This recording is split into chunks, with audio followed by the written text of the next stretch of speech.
safe and secure drinking water, healthy aquatic ecosystems, reliable quality water supplies for a sustainable economy. These are the goals of Alberta's Water for Life strategy. They're also the vision of an integrated watershed management plan, led by the mighty Peace Watershed Alliance. The mighty Peace is the largest watershed in Alberta, running from its headwaters in British Columbia's Rocky Mountains to Great Slave Lake in the Northwest Territories. The mighty Peace Watershed Alliance is responsible for those portions in Alberta. The watershed includes the subbasins of the Peace and Slave rivers, the Smoky and Little Smoky, the Wapiti, the Notikewin, and Wabasca rivers, as well as all of their tributaries. Their waters serve the needs of the people, industry, and wildlife of the region. To lay the groundwork for the Integrated Watershed Management Plan, the mighty Peace Watershed Alliance first commissioned a comprehensive State of the Watershed report, which was released in 2015.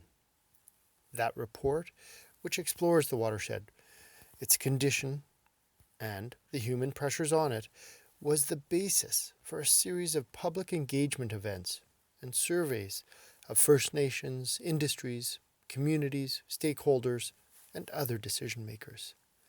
The work of the technical working groups provided the basis for the first draft of the Integrated Watershed Management Plan, which was revised after more public feedback. The working groups focused on identified key issues of concern: water quality and availability away from the Peace River mainstem and consumptive use, Peace River flow regime, wetlands and wetland loss, and non-saline groundwater. For water quality and availability, conditions on the Peace are generally good, but there are still challenges off the main stem. Challenges that come from cumulative demands for water from commercial operations, municipalities, industry, and watershed management projects and aquatic ecosystems. We recommend a coordinated education and outreach campaign to inform watershed residents and stakeholders about the water quality and availability. We also call for the development of protection plans for source waters throughout the watershed, and support for communities with supply or treatment issues. For the Peace River mainstem, the primary concern is change in the seasonal flow regimes. Before the advent of the Bennett Dam in the late 1960s, river flow rates were significantly higher in summer than during other seasons. But today, the seasonal variation is much smaller, with most of the year seeing flows higher than before, except during May, June, and July, when flows are reduced. The changes have brought serious impacts to aquatic ecosystems and the Aboriginal lifestyles that depend upon the river and the landscape it affects. We recommend using traditional and scientific knowledge to inventory sites along the Peace River that are experiencing flow issues. We need to collect more data on the flow patterns and fill in information gaps.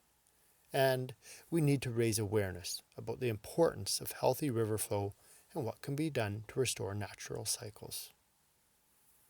Wetlands are among the most ecologically important and the most vulnerable of ecosystems. Wetland loss is a serious concern in the Peace and Slave Watershed.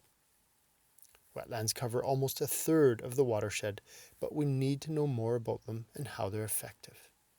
First, we need a general wetland education campaign to spread the word about the importance of wetlands. We need to communicate what we do know about them and what trends we've identified so far. And we need to promote the idea of wetland stewardship among the population at large. Non-saline groundwater is essential to every sector. Most of the available groundwater is allocated to municipalities and industry although registration, agriculture, and commercial demands are significant too. Agricultural use is expected to grow along with population in the future. Like wetlands, we don't know as much as we should about groundwater resources and the pressures upon them. We need a central, accessible database of all groundwater users, uses, and conditions, where new data is automatically entered as it becomes available. Then we need to share water allocation and use information with the public through fact sheets and state of watershed reports. The public needs to better understand groundwater resources and the pressures on them. So now that we know what we need to do, where do we go from here? The Integrated Watershed Management Plan is part of an adaptive management process, one that relies on feedback from stakeholders. It's a living document that will be updated regularly as new information becomes available, and as appropriate decision makers take actions based on the plan's recommendations. We invite you to become part of that process. Write, call, or email us with your thoughts and opinions.